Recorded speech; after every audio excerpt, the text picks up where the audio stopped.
Privileged to be standing here as the new state committeeman, thanks to the many people in this room. Dan and Bobby, Ken, Raul, Josh, John, so many people around here.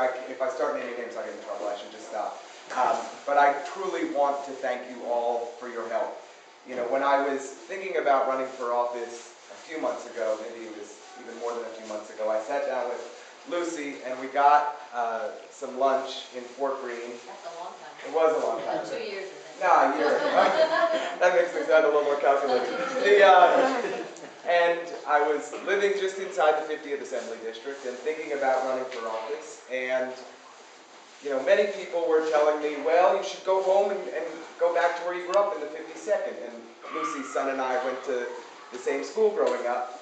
But Lucy said, no, run in the 50th. We need to expand the reform base in Brooklyn. We've got good people in the 52nd. And if we don't grow it, if we don't bring more leaders with integrity who care about their communities, who are going to fight for a better brand of politics in Brooklyn into new neighborhoods, it's just going to stay the same. We're going to have a couple people screaming out in the cold, and it's not going to make a difference. And I'm very proud to say that in my district, the northern part of Fort Greene and Clinton Hill, Williamsburg, and Greenpoint, we won just about 80% of the vote outside of the Hasidic community. And we squeaked out a win by just a 120 vote margin. But we ran a real strong campaign. We knocked on literally over 20,000 doors. And it was as strong a campaign as it was thanks to two people, one of whom is here today, and that's Sarah Baker, who is and the other is a guy who I think many of you know well, a member of this club, Chris McCray.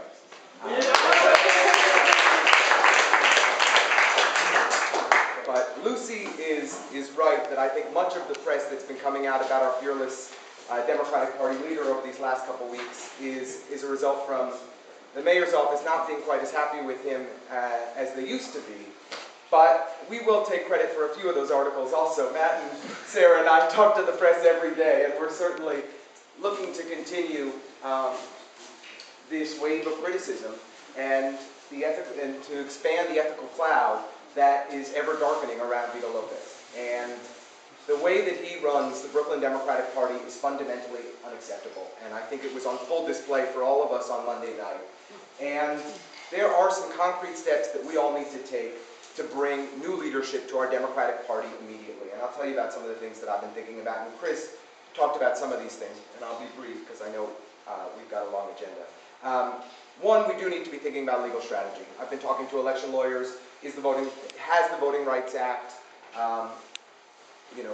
was the clearance that was provided by the Department of Justice for the expansion of at-large district leader seats, in fact, not a violation of the Voting Rights Act. We need to do our due diligence here and think about if there's an opportunity to either raise the resources necessary or find some pro bono attorneys that can file a federal lawsuit. Two, we need to build a new coalition on the executive committee of the party. And I believe that with Chris and myself, newly elected to this body, we have an opportunity that we haven't seen in a long time to reach out to our colleagues around the borough, reach out to folks who are furious with Vito Lopez, and build some bridges. And I can tell you, when I was there Monday night and it was likely that I was going to be the new victor, there were members of the state committee that might surprise you that were coming up and congratulating me and telling me how happy they were to see me elected, have followed up with phone calls, or looking to sit down. There are opportunities out there for us to reach out to people in central Brooklyn, in southern Brooklyn, in Sunset Park, all over the borough, to really build a new coalition to effect some change. And I will certainly do my part as a member of the state committee, but I encourage all of you to reach out to your district leaders if you don't live in the 52nd, begin putting the pressure on them as constituents, as members of your community, telling them that we need folks representing us who are going to stand up to Vito Lopez. And I do believe that what my victory, what our victory proved just this past, was it yesterday, Sarah? Yeah, yesterday. Seems like a really long week. It's been a long few months. But what I believe this victory proves is that any one of us who care about our neighborhoods, who are willing to work hard and reach out to our neighbors, can go out there and win these seats. most of our district leaders haven't appeared on a ballot in a very long time. And most of our district leaders are unknown to their constituents. And if you put the work in and you run, we can win. And we need to begin putting our district leaders on notice that this can happen.